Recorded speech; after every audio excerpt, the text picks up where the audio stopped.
Salam əziz izləyicilər və abituriyentlər, hər birinizi xoş gördük. 9-cu siniflər bu yaxınlarda imtahan verəcəklər, buraxılış imtahanı. Hər birinizə ilk öncə bol-bol uğurlar. Sizə imtahanda lazım olacaq hekayə qurmaq haqqında bəzi şeyləri deyəcəm. Necə qurmaq lazımdır, nə sizə çox kömək edə bilər, ondan baxacağıq. Videonu sona qədər izləyin, çünki videonun sonunda da sizlər üçün faydalı bəzi tövsiyələr verəcəm, xüsusilə abituriyentsinizsə. Kanala abunə olmağı da yaddan çıxarmayın ki, faydalı videoları qaçırmayasınız. İndi, əziz 9-lar, mütləq hekayə qurmaq məsələsini yaxşı-yaxşı praktika edin, əgər etməmisinizsə. Çünki hekayə sizə nə az, nə çox, tamı-tamına 16.7, yəni təqribən 17 bal verir. Yəni, bunu qaçırmaq olmaz. Yəni, tam bal almasanız belə müəyyən qədər bal almaq üçün yazmaq lazımdır. İndi, söhbəti çox uzatmadan imtahana getdiniz və qarşınıza bir şəkil çıxdı. 3 şəkil çıxır, yəni ona uyğun hekayə qurmaq lazımdır. Bacarmıram deməyək, yəni çalışaq ki, bir neçə cümlə ən azı yazmağa çalışaq, əgər çox bir şey bilmirsinizsə. Şəkilləri gördük. İlk öncə, əgər ingilis dili biliyimiz biraz varsa, bu yazıda, yəni hekayə qurmaqda istifadə edəcəyimiz sözləri ayrıca yazaq bir tərəfə ki, biraz bizə bir motivasiya olsun, əgər belə deyim, yazma qabiliyyətimiz super deyilsə hələ ki. Misal üçün, nə görürük? Zorpaq görürük. Bura biz zu yazaq hələ ki, sözlərdən istifadə etmək üçün. Zu yazaq. Sonra şəkilə baxırıq ki, ata və qızı gedir. Misal üçün, ata sözünü yada salaq yazaq. Bəlkə sizə bu rahat gələr, amma imtahan həyəcanı, stresi olduğu zaman yəni, çox da asan olmur. Ata və qızı gedir. Orada qızı desək, məsələn, daughter yazaq.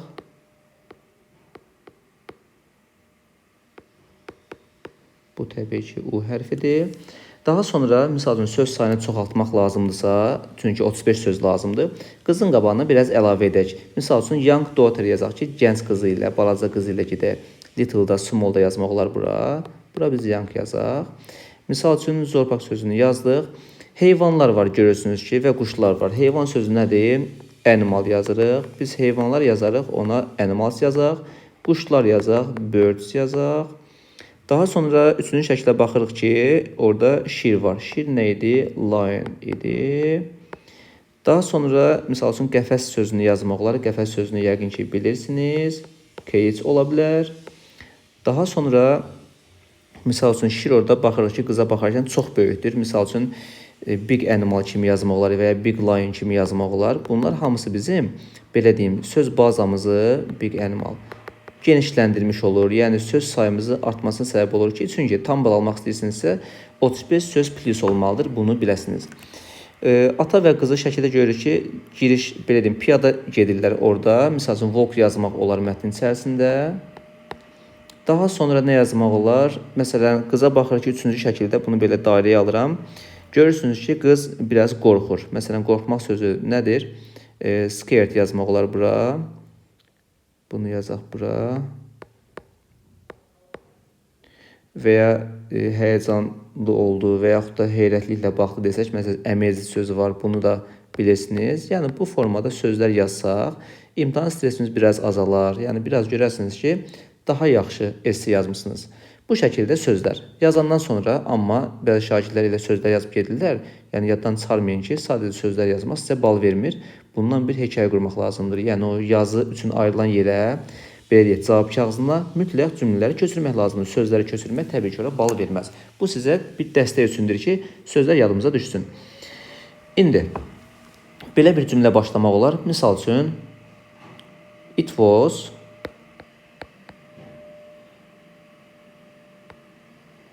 a summer day.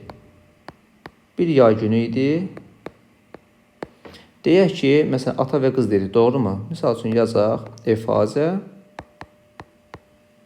and his. Baxın, burada daughter da yazmaq olar. Amma dediyimiz kimi, sözləri tamamlamaq üçün uyğun sözlərdən istifadə edib artırmaq olar.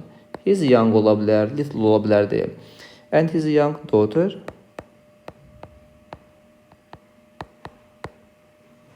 went to the zoo.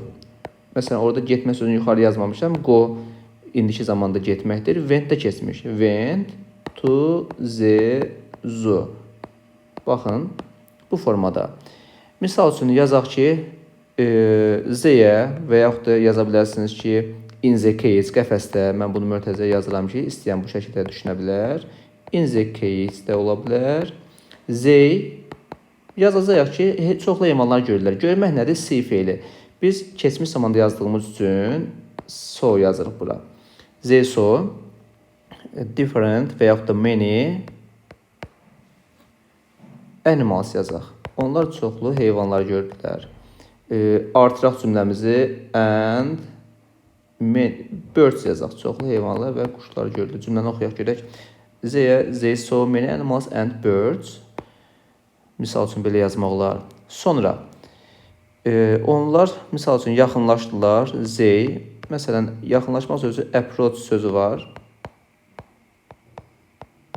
Approach to the lions area. Onlar deməli şirin yerinə yaxınlaşdılar. Daha sonra yazmaq olar ki, qız şiri izlədi. Üçüncü şəkildə gördüyümüz kimi. Misal üçün.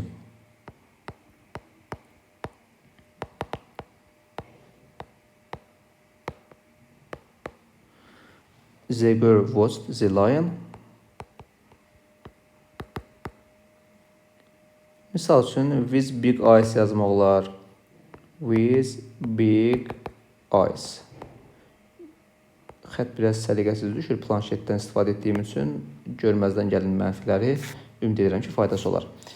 The girl watched the lion with big eyes. Yəni qız şiri böyük gözləri ilə izlədi. Yəni həyəcanlı formada. Məsəl üçün yazmaq olar ki, ardınca the girl was scared of lion yazmaq olar. Və sonunda bir dənə yeşil cümlə yazaq ki, they had a wonderful day. Harada ətsezu yazaq. Baxın, çox da çətin olmadan bir çox da çətin olmadan bir hekayə qurduq sizinlə.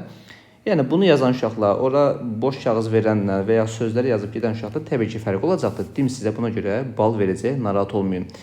Esse yazarkən, yəni bu hekayə qurarkən mütləq bəzi şeylərə diqqətli olun. Mən sizə şərt bölməsinə əlavə videolar vardır hazırladığım, onları göndərəcəm. Mütləq onlara baxın ki, nələrə diqqət etmək lazımdır. Məsələn, qısa bir deyim ki, zaman uzlaşmasını gözləmək lazımdır. Əgər yaxşı bal almaq istəyirsinizsə. Misal, was keçmişdə yazmışıq. İndi rəngin bunu dəyişməyə çalışaq. Görək bu hardan dəyişirdi. Bir saniyə. Aha. Misal üçün, bax, was keçmişdə yazıq, düzdürmü? Sonra mən qonu went kimi keçmişdə yazmışam. Sonra they sonu, see so keçmişdə yazdım. Yəni, zaman uzlaşmasını gözlədim. Ed var, bu da approach'un sonunda, watched var. Niyə? Çünki əgər zaman uzlaşmasını gözləməsəniz, gah indiki, gah keçmiş yazsanız, o sizin balınıza təsir edir. 35 sözü keçməyəndə balınıza təsir edir. Yəni, bunlar hamısı önəmlidir. Buna aid fərqli videolar var, hazırlamışdım. Onları şərhə göndərirəm. Mütləq onları izləyərsiniz ki, faydası olsun. 35 sözü keçməlidir əgər tam bal istəyirsinizsə, əgər keçə bilmirsinizsə, mütləq nələrsə yazın ki, 10 söz olsa belə o sizə bal verir. Sözləri sayaq hər ehtimala bir baxaq. 1, 2, 3, 4, 5, 6, 7, 8, 9, 10, 11, 12, 13, 14, 15, 16, 17, 18, 18, 19, 20, 21, 22, 23, 24, 25, 26, 27, 28, 29, 30, 31, 32, 33, 34, 35, 36, 37, 38, 39, 40, 41, 42, 43, 44. 35 keçdik, düzdürmü? Yəni, bu sizə yaxşı bir bal verərdi, belə deyək.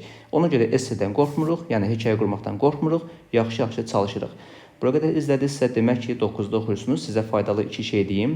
9-lar və abituriyentlər üçün ödənişsiz dərs qrupumuz var. WhatsApp qrupumuz deyək. Ora faydalı testlər, PDF-lər göndərirəm. Mütləq ora qoşulun ki, faydası olsun. Bunun üçün şərhə ödənişsiz dərs yazın. Mən sizə məlumat göndərim. Bu bir. İkincisi, kanalın, belə deyim, postlar bölməsində, yəni ictimai bölməsində çox faydalı testlər var. O qədər çoxdur ki, onu günlərdən işləsəniz bitməz. Onu ara bir işləyin, baxın, görün vəziyyət necədir. Çünki onlar da seçilmiş və əziyyət verilmiş testlərdir. Mütləq faydasını görəcəksiniz. Və ən əsası, imtahan canınızdan önəmli deyil. İmtahan verəcəksiniz bu yaxında. Mütləq xoş əhval-ruhiyyədən gedin. Düşünün ki, hər şey yaxşı olacaq. Son günlərdir, son saatlardır, bazar günü imtahan olacaqdır. Bugün 4-cü günü, indi video nə zaman rastınıza çıxar bilmirəm.